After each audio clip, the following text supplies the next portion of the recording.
Oi, turminha do terceiro ano, mais uma aula mara de histologia animal. Hoje, então, vamos encerrar essa parte do estudo com tecido muscular e tecido nervoso, ok? Já estudamos, lembrando, tecido epitelial e tecido conjuntivo. Vamos agora para o tecido muscular e tecido nervoso. Primeiro, qual a função dos músculos? Os músculos são responsáveis pelos movimentos e também pela locomoção. Nesse caso, obviamente, é articulado com a estrutura esquelética, não é, com o tecido ósseo. Um músculo se une a um osso por meio de um tendão. Então, a contração muscular vai garantir o movimento dessa estrutura óssea. E essa é a principal característica do tecido muscular. São as contrações musculares. Então, existem tecidos que apresentam contrações vigorosas, como é o caso do coração. E existem tecidos que apresentam uma contração um pouco mais lenta, que é o caso do tecido liso, que pode ser encontrado, por exemplo, no esôfago. Então, de maneira geral, a função do tecido muscular seria movimento e locomoção. Ah, tem um detalhe. As células musculares também recebem um nome específico. São os miócitos. Então, chamamos de miócitos células musculares que são formadas por meio das miofibrilas. Actina e miosina. Essas miofibrilas são justamente responsáveis pelo processo de contração. Outro detalhe, o tecido muscular é tão característico que ele apresenta também termos diferentes para citoplasma, para membrana plasmática e retículo endoplasmático. Então, no caso da membrana plasmática, nós chamamos de sarcolema. Sarcolema é a membrana plasmática. Citoplasma, não está funcionando o laser, mas está aqui fraquinho, ó. É sarcoplasma. O citoplasma seria sarcoplasma. E o retículo endoplasmático, como aqui apresenta uma atividade importantíssima, chamamos de retículo sarcoplasmático. Ok? Então, essas estruturas, toda vez que vocês encontrarem uma questão, podem ter certeza que está se referindo ao tecido muscular. Sarcolema, sarcoplasma e retículo sarcoplasmático. O nome da célula muscular é miócito. E os miócitos são formados por miofibrilas contráteis, como actina e miosina. Qual é a origem embrionária do tecido muscular? É mesodérmica. Então, o tecido muscular é originado a partir da mesoderme. Basicamente, essa aqui é uma introdução importante, que geralmente lá no rodapé da questão vai cobrar de vocês, já que, por exemplo, classificação e características contráteis já caíram muito nas questões. Então, eles estão começando a pegar esses detalhes que às vezes passa despercebido pelo aluno. Então, bora lá. Classificação do tecido muscular. São 3 tipos do tecido muscular. Tecido muscular estriado, cardíaco, que é o encontrado no coração. Lembrando que o tecido estriado, ele é assim chamado porque tem estrias transversais, devido à disposição das miofibrilas. Então, qual é o tipo de contração do músculo cardíaco? Involuntário. Na verdade, ele recebe impulsos cerebrais e esses impulsos são captados por meio de um nó, chamado de nó sinoatrial. Esse nó, ou nódulo, né, mas chamamos de nó, ele recebe esses impulsos e controla os batimentos cardíacos, de acordo com a necessidade de oxigenação. Então, são contrações involuntárias, vigorosas e rítmicas. Por que segue um ritmo? Porque, na verdade, o nosso coração é formado por 2 cavidades superiores menores, que são os átrios, e 2 inferiores maiores, que são os ventrículos. Então, quando o átrio contrai, ele só está bombeando sangue para o ventrículo. Quando o ventrículo contrai, ele está bombeando sangue para o corpo inteiro. Então, é uma contração mais vigorosa. Então, funciona mais ou menos assim, ó. Contração, então por isso que segue um ritmo. Porque a contração do ventrículo vai para o corpo inteiro. Então, acaba sendo mais vigorosa. Tecido muscular estriado esquelético. Tecido muscular estriado esquelético, ele também apresenta suas estrias, mas a contração é voluntária. Então, eu posso, por exemplo, controlar a contração do meu bíceps, está vendo aqui, ó, bem trabalhado. Lembrando, né, as contrações são antagônicas, então se eu estou contraindo o bíceps, o tríceps está relaxado. E é isso que garante o movimento, são essas contrações antagônicas. Então ela é voluntária, porque eu posso controlar a contração, e ela é rápida. Não pode ser lenta, porque não pode, porque senão vai gastar muita energia. E isso é uma característica do tecido esquelético, o gasto energético, o metabolismo energético. E por último, o tecido liso. O tecido liso não apresenta as estrias transversais, são formados por células únicas, com um único núcleo, apresenta contração involuntária e lenta.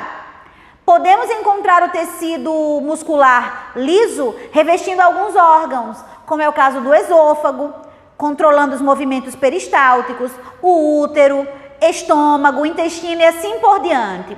Então, a musculatura lisa geralmente está revestindo internamente o nosso organismo. Pode ser encontrado em vasos sanguíneos também, tá? Garantindo, por exemplo, não só o reforço dele, como também uma certa elasticidade, para que o sangue possa fluir normalmente. Então, aqui eu tenho os desenhos dos tecidos, né? Tecido muscular cardíaco aqui, muscular esquelético e o muscular liso, com únicas células, o núcleo lá central também. E todas as estruturas que compõem ou que são formadas por esses tecidos aqui. Tem hora que engancha um pouquinho, né? A gente não sabe nem o que falar. Vamos primeiro para o músculo estriado esquelético. Por quê, gente? Porque é importante, cai muito nas questões. Eu trouxe aqui uma estrutura. Essa estrutura mostra justamente o processo de revestimento e os feixes, porque as células musculares, a disposição delas é diferente das que nós já conhecemos. Então elas são alongadas e elas são formadas por feixes de miofibrilas, como citei anteriormente, actina e miosina. Então aqui eu tenho uma estrutura que reveste o músculo, que é o epimício, tá aqui, é a parte externa, reveste externamente. O perimício lá em cima, que faz a conexão entre a parte externa e o endomício, que tá aqui. O endomício são os conjuntos de feixes. Ele pegou um feixe, revestido aqui, compreendido pelo endomício, e puxou do feixe uma fibra muscular. Essa fibra muscular é formada justamente por actina e miosina, que são as miofibrilas contráteis. Aqui eu tenho um tendão, lembra que eu disse que o que une um músculo ao osso é um tendão? Tendão tem resistência, tecido conjuntivo denso, modelado, serve para garantir o movimento. O músculo contrai e acaba puxando lá o osso. Essa musculatura esquelética gasta muita energia, tanto de forma aeróbica quanto de forma anaeróbica também. Ajuda aí, passador de slides. Aê! Gente, esse feixe de miofibrilas, ele é formado pelo sarcômero. O que é o sarcômero? É uma unidade contráctil. O sarcômero é formado por fibras de actina e miosina, que deslizam entre si. Deslizam justamente para garantir a contração muscular. Lembrando, vários fatores contribuem com a contração muscular, que vamos ver daqui a pouco, como por exemplo, o bombeamento de cálcio. Então, há bombeamento de cálcio para que possa ocorrer a contração muscular. Então, olha aqui, a actina é a miofibrila ali mais delgada, né, mais fininha, é aquela azul. Já a miosina é mais espessa, está ali no meio, Esse primeiro sarcômero é um sarcômero que está relaxado. Então, o músculo não contraiu ainda. Apresentamos outras estruturas também, como a linha Z, que é a distância entre dois sarcômeros. A linha ou banda H, que seria justamente essa distância entre duas fibras de actina. A é a distância entre as miosinas. E a banda I é justamente o distanciamento da miosina para a linha Z. Essas estruturas de linhas e bandas, na verdade, aqui vocês precisam de fato saber seria a linha Z, que é a distância entre dois sarcômeros. Os outros são só complementares. Agora, para que a contração muscular possa acontecer, ocorre deslizamento de actina e miosina. Então, esse deslizamento acionado, como eu disse, por alguns fatores, principalmente proteicos, existe uma proteína, que é a troponina, que vai ser responsável por prender a miosina na actina. Não esqueçam, não há encurtamento de actina ou miosina. Elas deslizam, o tamanho delas não muda. Vai ocorrer encurtamento aqui, ó, dessa região, porque observem que elas estão afastadas e aí vai encurtar. Então, toda vez que você encontrar na questão dizendo que há encurtamento de actina e miosina, não. Há encurtamento da distância entre as bandas, mas das miofibrilas, não. Então, elas deslizam, ó, entre si e se unem. Observe que a banda H diminuiu, ó, esse espaço entre duas actinas. Então, ele que encurta, não as miofibrilas. Então, sarcômero relaxado, com as miofibrilas bem afastadas, sarcômero contraído, elas se aproximam tanto pelo bombeamento de cálcio, quanto também com a ajuda de proteínas, como vamos ver agora. Então, gente, aqui, ó, essa imagem aqui está no livro de vocês, vai ajudar vocês a entenderem o processo de contração muscular, só que aí, obviamente, tudo isso daqui vai ser reforçado com a ajuda de uma leitura, de questões, porque realmente é uma parte do tecido muscular um pouco mais complexa, tá? Um pouco mais difícil. E aí, para que serve a contração muscular? Como eu falei anteriormente, a contração muscular ela vai ajudar no movimento, vai ajudar na locomoção. Só que, para que o músculo contraia, é preciso ter um controle nervoso. E esse controle nervoso começa ali, ó, no número 1, justamente com a ajuda do neurônio. Um neurônio que nós chamamos de neurônio motor é que vai receber essa informação, né, essa informação química por meio de um neurotransmissor que vai atuar ali. Então, é como se tivesse comunicação do neurônio com o músculo, neurônio motor com o músculo. Nesse momento, vai ocorrer a entrada de potássio, entrada de sódio, para que esses receptores possam iniciar o potencial de ação. Ou seja, para que o neurônio motor possa dizer músculo contraia. Depois, esse potencial de ação vai ser responsável pela entrada de algumas substâncias receptoras, como é o caso do DHP, e por último, o bombeamento de cálcio. Nesse caso, o bombeamento de cálcio é justamente o que vai garantir o processo de contração muscular. Então, cálcio bombeado é como se estivesse informando que tem que ocorrer a contração. Depois, ocorre o deslizamento das miofibrilas e o cálcio acaba voltando para seu estado inicial, ok? Então, é o cálcio aqui, ó, que está sendo liberado, que vai informar que vai ter que acontecer essa contração. Detalhe, o potencial de ação, como eu disse, vai acontecer a depender do tipo de movimento, do tipo de atividade que estejamos fazendo, que o nosso músculo esteja trabalhando, e sempre com a ajuda de proteína. A contração muscular, nesse caso, intensa, ou seja, uma contração pode ser vigorosa, mais curta, ou então pode ser de longa duração. Aquela que é de longa duração acaba gastando mais energia, consequentemente, não somente o metabolismo aeróbico vai ajudar, vai necessitar do metabolismo anaeróbico também. Então, continuando, os tipos de miofibrilas. São dois tipos de miofibrilas. Fibras do tipo... isso daqui vale geralmente para o tecido esquelético, tá? Fibras do tipo 1 e fibras do tipo 2. As fibras do tipo 1 apresentam uma característica de contração lenta.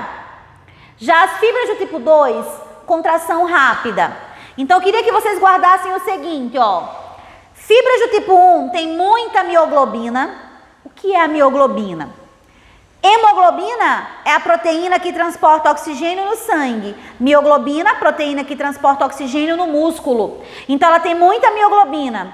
Como tem muita mioglobina, essa fibra aqui ela é mais escura.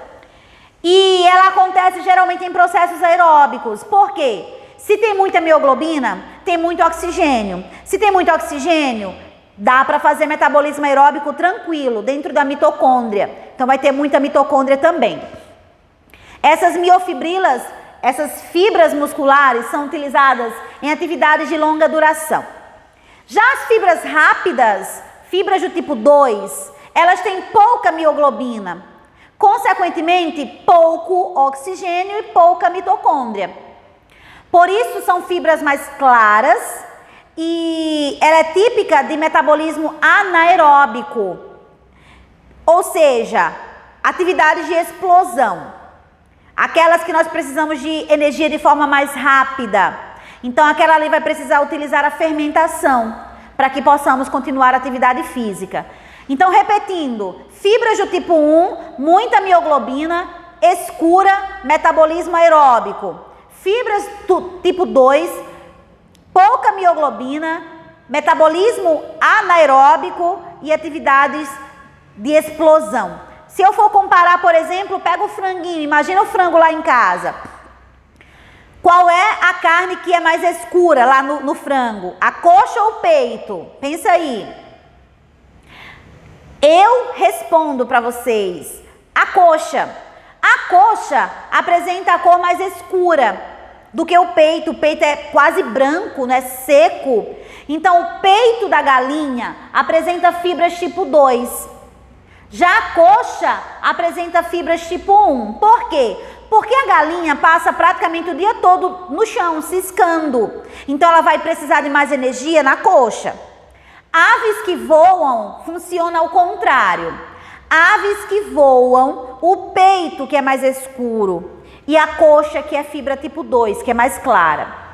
Então é só para vocês fazerem uma comparação aí do que seria uma fibra mais escura e uma fibra mais clara, ok? Olha, isso daqui cai muito em vestibulares, de verdade.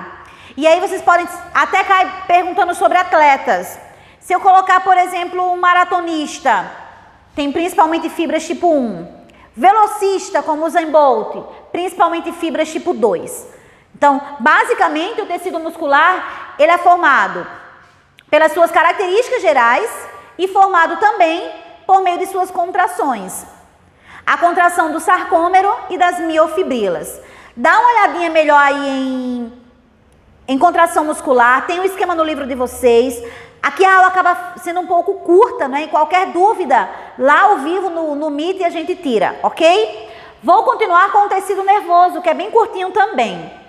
Tecido muscular foi responsável pelos movimentos, locomoção. Tecido nervoso, ele é responsável pela conexão dos outros tecidos. Então, por meio de impulsos elétricos, na verdade podem ser elétricos ou químicos, por meio de impulsos nervosos, todo o nosso corpo se comunica internamente e também com o ambiente externo. Então, vamos para a nossa próxima aula, aula 6, tecido nervoso. Aqui está o principal representante do tecido nervoso, que é o neurônio. O neurônio é formado pelos dendritos, estão aqui, ó, na extremidade. Recebe o impulso nervoso, o corpo celular, que apresenta o núcleo, e o axônio, que é o prolongamento. O axônio pode ser revestido pela bainha de mielina ou não. A bainha de mielina é como se fosse um isolante, vai revestir protegendo o axônio. Existem alguns neurônios que têm bainha de mielina. Os neurônios com bainha de mielina apresentam um impulso mais rápido e saltatório, porque ele salta somente para as regiões que não tem bainha, ele é mais rápido. Já os neurônios que não têm bainha de mielina, esses neurônios, eles apresentam um impulso mais lento e contínuo, então ele acaba sendo mais lento. Então, tanto neurônios com bainha de mielina, quanto neurônios sem bainha de mielina. Quem produz a bainha de mielina? São células da glia ou gliócitos. Dois tipos de células da glia que produzem bainha de mielina. Células de Schwann produzem bainha de mielina nos neurônios do tecido nervoso periférico. E oligodendrócitos. Os oligodendrócitos produzem bainha de mielina em neurônios do sistema nervoso central.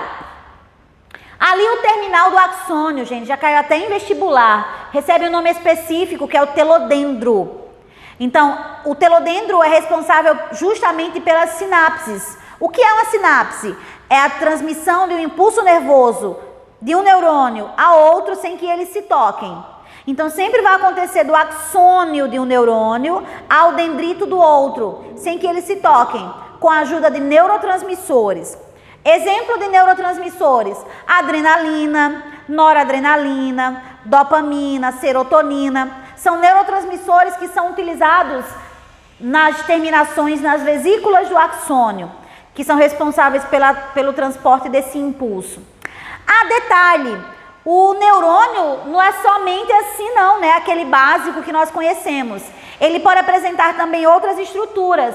Esse primeiro, bipolar, porque parte do núcleo dois conjuntos de dendrito. O segundo, multipolar, nesse caso eu tenho vários conjuntos. E por último, um pseudo. Por que pseudo? Porque o dendrito acaba saindo um pouco do corpo celular, certo? Então por isso pseudo. Pseudo quer dizer falso. Então é como se fosse uma estrutura falsa, que é aquele último lá. Lembrando, a origem dos neurônios é ectodérmica e o neurônio, depois que é destruído, já era, ele não se regenera, não é como a tecido epitelial que se regenera facilmente. Então, se ele for, por exemplo, lesionado, então não tem como regenerar. Hoje, algumas pesquisas, por meio de células-tronco, tentam devolver a capacidade do neurônio se regenerar, mas na verdade não conseguiram avançar muito não. A esperança seria para pacientes, por exemplo, que tiveram medula lesionada, que perderam os movimentos e essas células-tronco conseguirem reconstituir esse tecido. Conseguiram sucesso em alguns, mas na verdade as pesquisas ainda continuam. Mas o tecido nervoso é formado somente pelos neurônios? Não. Neurônios e células da glia, ou gliócitos. Gente, os gliócitos têm várias funções. Gliócito tem a função de proteger o neurônio, nutrir o neurônio, fazer a limpeza ali perto. Por exemplo, alguma célula morta, algum pedaço de neurônio que não serve mais, ele acaba fazendo a limpeza. Já falei sobre duas células da glia, oligodendrócitos e células de Schwann. Lembram a função? São responsáveis pela produção de bainha de mielina. Tem mais também, os astrócitos, mostrando ali os astrócitos. O nome do astrócito é justamente devido a essa função estelar dele. A função dele é pegar nutrientes, pegar oxigênio da corrente sanguínea e levar para o neurônio. Ali do lado o oligodendrócito. E nós temos também a neuróglia. A neuróglia tem função de defesa. A neuróglia é como se fosse um glóbulo branco aqui do tecido nervoso. Então tem a função de defender contra patógenos, contra agentes que possam causar a destruição desse tecido. Então gliócitos são muito importantes, vem caindo muito nos vestibulares, vale muito a pena vocês reforçarem aí, ok? Aqui eu tenho o impulso nervoso. O impulso nervoso, na verdade, o neurônio se comunica por meio da sinapse, que pode ser elétrica ou química. Então, nesse caso, a química é com a ajuda dos neurotransmissores. A elétrica é justamente por meio de um potencial de ação. Então, aqui, gente, esse gráfico, tá no livro de vocês também essa imagem, mostra o comportamento do neurônio desde o início até o final do impulso nervoso. Ele está em um repouso. Quando o impulso não está passando, dizemos que o neurônio está em repouso, potencial de repouso. Olha ele aqui, Quando o impulso está passando, ocorre a despolarização, que seria esse número 2 aqui, Gente, na despolarização ocorre a abertura dos canais de sódio. Então, impulso passando, despolarização, abertura dos canais de sódio. Canais de potássio permanecem fechados. Até ele atingir um potencial da membrana máximo, que chega a cerca de 40 milivolts. Nesse caso, eu tenho um potencial que eu chamo de potencial de ação. Então, ele sai do potencial de repouso e vai para o potencial de ação. Quando o impulso vai embora, o neurônio se repolariza. Ele começa a voltar para o seu estado inicial. Nesse momento 3, que é o momento de repolarização, vai ocorrer o fechamento dos canais de sódio e imediatamente a abertura dos canais de potássio. Então, repolarização, o impulso está indo embora e o neurônio volta para o seu potencial de repouso. No potencial de repouso, fecha tanto os canais de sódio quanto os canais de potássio. Então, recapitulando, potencial de repouso, anota aí, despolarização, repolarização e volta para o potencial de repouso. No momento que ocorre a despolarização, ocorre a abertura dos canais de sódio. Depois ele repolariza, fechando os canais de sódio e abrindo os canais de potássio. Quando o neurônio volta para o seu estado de repouso, fecha tudo. Quer dizer que o impulso não está passando. Não é bom, né? Impulso não passar quer dizer, por exemplo, que o sistema nervoso central pode não estar recebendo informações. Por que lesionar a medula é tão perigoso? Quando lesiona a medula, os neurônios não conseguem passar informações ao encéfalo. Bloqueia, a depender do tipo de lesão. Então é como se o encéfalo entendesse que não está acontecendo nada lá embaixo. Então por isso que não tem movimentos, por isso que não tem sensibilidade e assim por diante. Porque a medula foi lesionada e ela é responsável justamente por meio do impulso nervoso passar essa informação ao encéfalo, para que o encéfalo possa processar. Cai muito isso daqui, ó. E esse esquema aí tá no livro de vocês, ele resume bastante o processo de transmissão de impulsos nervosos. Dá uma lidinha e faz as questões. Encerro por aqui. Vimos 2 aulas, né? Lembra que combinamos que eu ia fazer tecido muscular e tecido nervoso. Adiantei um pouco. Só peço que vocês reforcem contração muscular e impulso nervoso. Peço que vocês reforcem isso porque devido ao tempo, para a aula não ficar tão longa, eu acabei encurtando. Mas qualquer dúvida, na nossa aula segunda-feira, ao vivo, lá no Meet, a gente tira dúvidas, ok? Beijos, bons estudos, não deixem de fazer as atividades, não deixem de estudar. Lembrem-se, não parem, esse pode ser o ano de vocês. Então, para mim é um prazer enorme ainda estar ministrando aula para vocês, diante de tantos problemas que estamos enfrentando. Então, não desistam, sigam o sonho de vocês, porque o mundo pode ter, entre aspas, parado, mas vocês não podem parar, vestibular não foi adiado. E eu acredito muito em vocês, tá? Beijos, bons estudos e até a próxima. Tchau, tchau.